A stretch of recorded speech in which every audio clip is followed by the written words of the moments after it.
So you're going to indulge me with this video because this is more in speculative territories than anything else. If you're a certain age, think 90s kids, you remember Pottermania. If we are being truly honest with ourselves, a lot of us became avid readers and also considered becoming writers because of Harry Potter. We wanted to write books of the sort, young adult books with elements of fantasy. We all collectively fell in love with the universe. We all collectively fell in love with the idea of fantasy. We all grew up. So if you track the age of this particular generation that saw Pottermania and then led to the rise of young adult genre as literature with stuff like Twilight and Hunger Games. And then they grew up a bit more with what I think now is seen as the insane push in adult fantasy.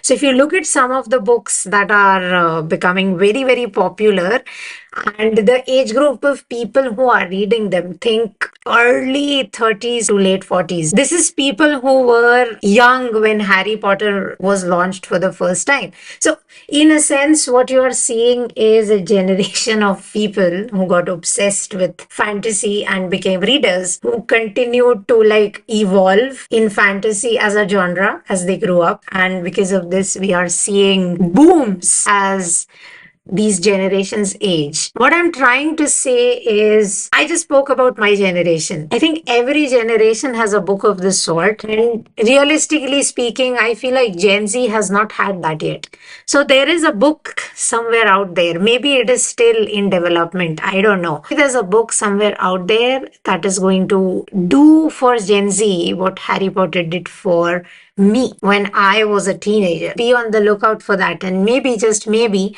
this reading bubble that we keep hearing about, that younger people are not reading more books, not really true. They are just reading different kinds of books. The book that we got when we were their age, that was the Harry Potter series, or even something like Goosebumps. We had these kind of really engaging books that just addicted us to reading as a hobby.